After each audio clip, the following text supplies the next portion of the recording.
Je ne suis pas du tout maquillée aujourd'hui et mes cheveux sont mouillés parce que je viens de faire mes soins. Je vais faire mes vanilles et on va discuter en même temps. Aujourd'hui on va parler de motivation parce que je suis un peu dans une phase où j'ai envie de rester motivée et je cherche par quel moyen bien rester motivée. Je vous ai montré ma routine capillaire dans mes vidéos 8-7 routines et dans mes vidéos routine capillaire d'hiver. Et ma routine n'a pas trop changé, alors j'ai terminé certains produits. Donc là je suis en train de tester des nouveaux produits, notamment ce produit-ci qui est le lait de la marque Kijani, donc qui est le sérum anti-soif, qui a 99% d'origine naturelle, que j'utilise avec le Coconut Curling Cream de Cantu. Et je trouve que les deux vont plutôt bien ensemble. Enfin, j'ai testé le combo la semaine dernière et ça marchait plutôt bien. Donc je vais recommencer aujourd'hui et franchement les produits Kijani sont vraiment pas mal du tout. Donc je commence un peu à les tester et puis on verra ce que ça donne. Je retire toujours mes bagues avant. En ce moment, je suis dans une phase où ma motivation est un peu fluctuante, on va dire.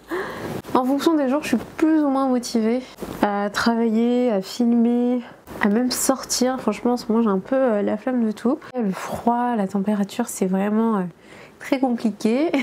J'aime le soleil, j'aime la chaleur.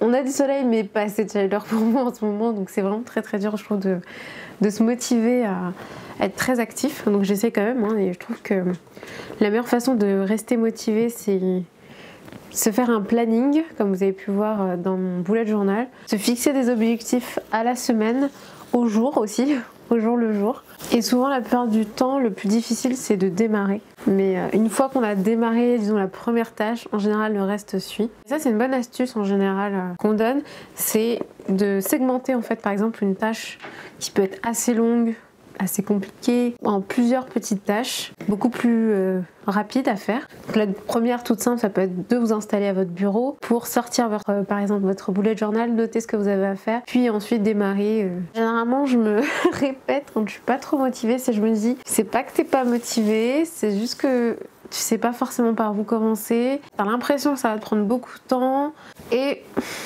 t'as juste pas encore démarré en fait. Souvent on s'imagine que ce qu'on doit faire doit nous prendre beaucoup plus de temps. On surestime un peu le temps qu'il nous faut pour faire certaines tâches. Et ça peut à l'avance nous décourager parce qu'on se dit ah ça va me prendre beaucoup trop de temps. Du coup je préfère le garder pour plus tard quand j'aurai plus de temps, ce genre de choses. Donc on reporte. Ça c'est une erreur assez classique et un piège dans lequel il faut éviter de tomber. Ce qui est bien c'est d'essayer d'estimer le temps qu'il nous faut pour faire certaines tâches.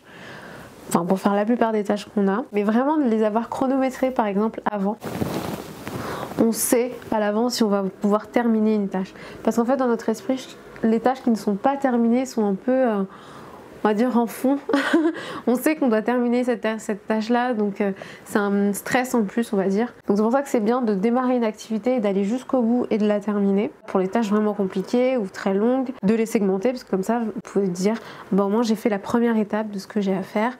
D'ailleurs j'avais une question je crois un jour sur comment j'arrivais à faire autant de choses et comment j'arrivais à gérer mon temps. C'est en mesurant et en chronométrant entre guillemets certaines tâches que je fais pour savoir combien de temps ça me prend, pour savoir la prochaine fois à quel moment de mon planning je peux la caler, ce que je peux faire avant, après, et voilà. Une chose aussi c'est que je me force pas, sauf cas particulier, exception, à faire ce que j'ai noté dans l'ordre. C'est-à-dire que si le matin je me réveille et que j'ai envie de commencer par, je sais pas, justement le fait de filmer, ben, je vais commencer par ça. Si je me réveille et que j'ai envie de commencer par mes mails, je vais commencer par ça. En fait je me fixe pas forcément d'ordre, je commence par ce que j'ai envie de faire, parce que du coup bah, ma motivation est plus importante, donc je vais être plus efficace, plus rapide. Et le fait encore une fois d'enclencher l'action, de démarrer, ça permet après d'être vraiment dans une sorte de boucle un peu active et du coup de passer plus facilement d'une tâche qu'on a très envie de faire à une tâche qu'on a un peu moins envie de faire. Autant il y a des jours où je me lève, où je suis hyper motivée, où j'ai plein d'énergie, j'ai envie de faire plein de choses, je sais que je vais faire plein de choses, autant il y a des jours où je me réveille, où j'ai envie de rien faire du tout, j'ai pas la motivation. Et du coup j'essaie vraiment d'appliquer et de faire ce que je vous dis en fait dans cette vidéo là. Et ça aide vraiment à se bouger déjà et à être beaucoup plus productif en général. Pour moi en tout cas ça m'aide à être beaucoup plus productive.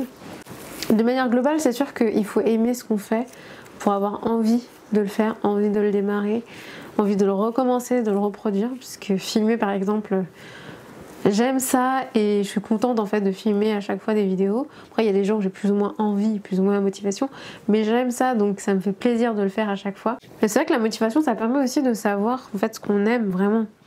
et ce qui nous apporte le plus de plaisir, le plus de bonheur. Je trouve que ce qu'il ne faut jamais oublier, c'est qu'on peut faire une même tâche de plein de façons différentes. On peut faire une même activité de plein de façons différentes. Et là justement la créativité permet de trouver la meilleure façon de le faire, la meilleure façon justement de se renouveler aussi dans la même activité, comme les vidéos par exemple pour moi. Faire une voix off, faire une vidéo face caméra où on parle, faire une vidéo sans voix, faire une vidéo avec de la musique. Il y a plein de façons de faire des vidéos et je sais, moi par exemple, que ce que je préfère c'est parler à la caméra. Il faut trouver la façon pour vous la plus agréable de le faire, la plus simple aussi parfois. Généralement quand on fait des choses simples, ça va plus vite, donc on a plus facilement de recommencer, parce qu'on voit le résultat beaucoup plus rapidement. Donc s'il y a une activité que vous savez que vous aimez beaucoup, mais que bizarrement vous n'avez pas envie de refaire, que vous avez envie difficilement de vous remettre à ça, demandez-vous pourquoi. Est-ce que c'est parce que ça vous demande trop de temps? Est-ce que ça vous demande trop d'énergie? Est-ce que c'est trop difficile? Même si vous adorez ça. Et dans tous les cas, que ce soit trop long, trop compliqué ou trop difficile, vous pouvez faire en sorte de simplifier en fait cette activité, soit la segmenter en plusieurs autres petites activités, soit trouver une nouvelle façon de la faire, soit vous organiser autrement. Bref, ça dépend vraiment après au cas par cas de chaque activité, donc je ne pourrais pas vous dire maintenant ce qui serait le mieux pour vous. En tout cas, sachez que vous pouvez trouver une nouvelle façon de faire cette activité que vous aimez beaucoup mais que vous avez du mal à refaire, en utilisant votre créativité justement pour trouver une nouvelle solution, tester, voir ce qui vous correspond, ce que vous aimez et ce que vous avez plus envie de reproduire. Parce que je trouve qu'on oublie souvent la motivation sur le long terme. Est-ce que cette semaine j'ai envie d'aller faire du sport? Est-ce que j'ai la motivation cette semaine d'aller faire du sport? Mais on ne se demande pas, est-ce que dans 6 mois ou dans 1 an j'aurai toujours envie de faire du sport? Quel moyen me permettrait d'avoir toujours envie de faire du sport? Et donc je trouve que ça c'est super important en fait, que d'essayer d'anticiper ce qui nous permettrait d'avoir toujours envie dans 1 an peut-être de faire l'activité. Moi par exemple pour les aquarelles, je sais que si j'en fais un petit peu tous les jours, ou en tout cas j'y réfléchis un peu tous les jours, que je regarde des vidéos dessus, que je m'achète des livres dessus, que je teste un peu l'activité, ça me permettra de continuer très longtemps à en faire. Et puis si je vous en parle aussi sur YouTube, ça va me permettre de continuer à en faire. Enfin voilà, c'est tout un ensemble. Et par exemple aussi quand j'ai démarré ma chaîne YouTube où je parlais de cheveux, c'était une façon aussi pour moi de continuer à prendre soin de mes cheveux, continuer à me préoccuper on va dire entre guillemets de mes cheveux. Et c'est un peu le cas aussi en ce moment sur la créativité. Je sais que j'aime beaucoup cette thématique et du coup le fait de vous en parler ça me permet aussi de continuer à en faire. Je sais que ça va me permettre de continuer à en faire pendant très longtemps. Après encore une fois chaque personne est différente, donc chaque personne n'aura pas les mêmes besoins et les mêmes envies pour une même activité, donc c'est important de trouver la façon la plus adéquate pour vous de faire cette activité. Mais pensez-y même avant de commencer l'activité. Ça vous permettra de démarrer de la meilleure façon pour ensuite continuer beaucoup plus facilement. Parce que malheureusement quand on fait certaines activités et que on n'y arrive pas, qu'on a beaucoup de mal à progresser, qu'on a beaucoup de mal même des fois juste à démarrer, ça nous démotive, ça nous décourage dès le début, ce qui est dommage parce que ça pourrait être une activité qui nous plairait beaucoup, sauf qu'on n'a pas pensé dès le départ à comment la démarrer, comment être le plus à l'aise possible pour que ça se passe bien, pour que ça évolue vite. N'hésitez pas à réfléchir avant de démarrer une activité à la meilleure façon pour vous de faire cette activité. En ce moment, je prends des cours de roller et je savais que le fait de prendre un cours, d'avoir un cours par semaine, déjà c'est pas trop, c'est juste une session et en plus d'être engagé en fait, on va dire dans un lieu avec des personnes, ça me permet d'être beaucoup plus régulière et de le faire beaucoup plus souvent que moi toute seule aller faire du roller ou essayer de motiver David pour qu'on aille en faire, pour qu'il m'apprenne, etc. Donc ça je le savais à l'avance que ça me permettra d'être beaucoup plus régulière et beaucoup plus motivée. J'allais courir aussi avec des copines et ça c'était vraiment motivant aussi parce qu'il y a d'autres personnes et puis moi j'aime beaucoup le fait de parler en courant. Je sais que c'est pas forcément recommandé, enfin j'imagine que c'est pas forcément recommandé, mais moi j'adore parce que ça me fait passer le temps mais hyper facilement, hyper rapidement. J'ai pas du tout l'impression d'être en train de courir, je suis tellement concentrée sur la conversation que je me rends pas compte de l'effort, donc ça c'est hyper cool aussi pour moi. Et il y a certaines choses qui peuvent me motiver plus que d'autres, donc n'hésitez pas à y réfléchir. Gardez toujours à l'esprit que c'est bien de savoir les choses, c'est bien de savoir ce qu'il faut faire, mais après il faut vraiment le mettre en pratique pour voir le résultat et du coup pour pouvoir rester motivé. Créer une routine aussi c'est super important pour pouvoir rester motivé, parce que quand on a une routine qui est un peu préétablie, on sait exactement ce qu'on doit faire, quand on doit le faire, c'est toujours la même chose chaque semaine à telle heure, ça permet de s'y mettre aussi beaucoup plus facilement parce qu'on l'a déjà fait plein de fois, donc on sait qu'on va y arriver, on sait que ça va se passer rapidement, que ça va être sympa, etc. Donc s'habituer à faire les choses à certains moments, certains jours en particulier, certains horaires en particulier, ça permet de créer une routine et de pouvoir le reproduire en fait souvent. Par exemple, moi mes vidéos, je sais que je les publie le jeudi et le dimanche et c'est fixé à l'avance. Ça me permet de m'organiser le reste de la journée. Reste de la semaine, j'ai du mal. Le reste de la semaine, le reste des journées aussi, pour pouvoir publier et faire ce que j'ai prévu de faire. En fait, ça a plus d'impact qu'on ne le pense en général. Si vous avez déjà un peu évalué le temps que ça vous prend, en fait, votre cerveau automatiquement, et de manière un peu subconsciente, va calculer en fait à quel moment vous pouvez le faire, quel jour, etc. Et vous aurez l'impression d'être beaucoup plus organisé, juste en sachant à l'avance quand vous voulez publier, quand vous voulez faire telle ou telle chose. Je trouve que le fait aussi de fêter ses réussites, ça permet aussi de rester motivé dans l'activité qu'on veut. C'est quelque chose que moi j'ai beaucoup de mal à faire en fait. Je le sais.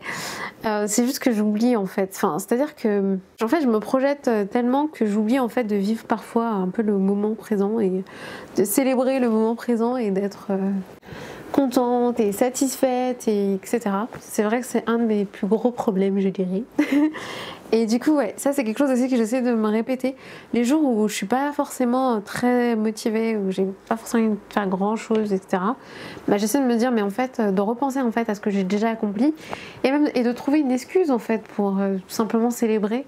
Trouver une excuse en fait pour se faire plaisir parce qu'il y a plein de choses que souvent on ne célèbre pas du tout, plein de choses pour lesquelles on fait pas de fête alors qu'on pourrait. Il y a plein de petits accomplissements qui arrivent dans nos vies et on se rend pas forcément compte au quotidien quand on les vit. En gros, je pourrais fêter chaque nouvel abonné sur ma chaîne si je le voulais. Et donc en fait, il y a des milliards, je dirais, d'excuses et de raisons de fêter, de se faire plaisir, de célébrer avec soi-même, avec sa famille, avec ses amis. Et voilà, donc n'hésitez pas, les jours où vous n'êtes pas très motivés, à vous donner une bonne raison de célébrer et à vous faire plaisir, célébrer. Ça vous remotivera aussi pour la suite, je trouve. En tout cas, moi, ça m'aide. David est beaucoup plus doué que moi pour ça, pour trouver des excuses pour célébrer et fêter. Donc ça, c'est cool. J'avoue que j'ai appris beaucoup avec lui là-dessus. Après, c'est bien aussi de tester de nouvelles choses. Par exemple, au niveau capillaire, moi, au début, quand j'étais pas très motivée, comment dire, j'avais du mal à motiver à faire mes soins capillaires. En fait, je me disais, à chaque nouveau sein, je pourrais très bien tester un nouveau produit ou tester une nouvelle technique, par exemple faire des twist out, faire des braid out, faire des bantu knot out, faire des coiffures différentes, etc. Donc n'hésitez pas à tester de nouvelles choses pour la même activité. Je sais que ça intéresse certaines personnes, donc voilà à peu près ce que j'ai perdu comme cheveux. J'en ai perdu un petit peu plus aussi quand j'ai fait mes shampoings, etc. Mais en gros, je perds à peu près une petite poignée de cheveux. C'est tout à fait normal et ça arrive depuis toujours. Voilà pour cette vidéo, j'espère qu'elle vous a plu, qu'elle vous a intéressé, qu'elle vous a permis peut-être d'avoir une vision un peu différente de la motivation et que ça vous aura donné envie de faire certaines des choses dont je vous ai parlé dans cette vidéo pour essayer de rester motivés. Restons motivés ensemble. N'hésitez pas à partager aussi vos conseils, vos astuces en commentaire pour que ça puisse être utile à tout le monde. Likez, partagez, abonnez-vous si vous n'êtes toujours pas abonné à ma chaîne pour continuer à regarder mes vidéos. Activez les notifications pour être prévenu dès que je poste une vidéo et je vous dis à très vite pour une prochaine vidéo.